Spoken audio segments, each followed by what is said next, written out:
Hello bachcho, let's read out the question first. A moving coil galvanometer has n number of turns in a coil of effective area A. It carries a current of I. The magnetic field B is radial. The torque acting on coil is. So यहाँ पर देखिए एक moving coil galvanometer की बात हो रही है जिसमें number of turns capital N के बराबर है, उसका इफेक्टिव एरिया ए दे रखा है और उसमें से जो करंट फ्लो है वो आई के बराबर है. And the most important thing that is the magnetic field is radial. So radial का मीनिंग क्या होता है कि यदि मैं मान लूँ कि इस तरीके से लूप होगा, सो ये जो मैग्नेटिक फील्ड होंगी वो रेडियल है, यानी कि वो इस तरीके से चेंज हो रही होंगी, उसकी डायरेक्शन क्या हो रही होंगी, चेंज हो रही होंगी.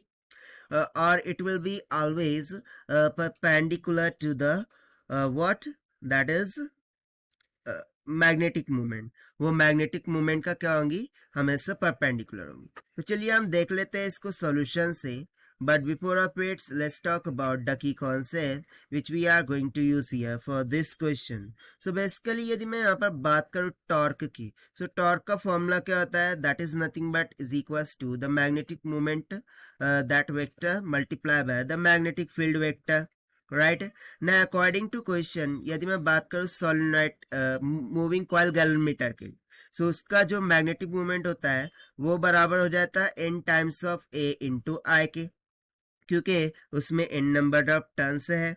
सो इसको यदि मैं यहाँ पर टॉर्क का फॉर्मूला यूज करूँ, ठीक है, सो टॉर्क का फॉर्मूला क्या है, torque is equals to m vector cross B vector है. राइट सो इसको हम फर्दर क्या लिख सकते हैं, M B sine of theta, जहां पर मैंने बताया था कि थीटा ये मैग्नेटिक मोमेंट और मैग्नेटिक फील्ड के बिटवीन में एंगल होता है ना. According to question is you can see that कि मैग्नेटिक फील्ड क्या है, रेडियल है, यानी कि वो चेंज हो रही होंगी. सो बेसिकली यहाँ पर मैग्नेटिक मोमेंट और मैग्नेटिक फील्ड इन दोनों के बिटवीन में जो एंगल थीटा है that will going to be equals to what, that is 90 degree. So can I say that the torque this will be equals to क्या हो जाएगा, simply M B sine of 90 degree. ना sine 90 कितना आता है, 1 के equals, torque equals to कितना आ गया, एम बी के बराबर. पर हम सिंपली मैग्नेटिक मोमेंट का वैल्यू सब्स्टिट्यूट करेंगे, that is torque will comes out equals to N I A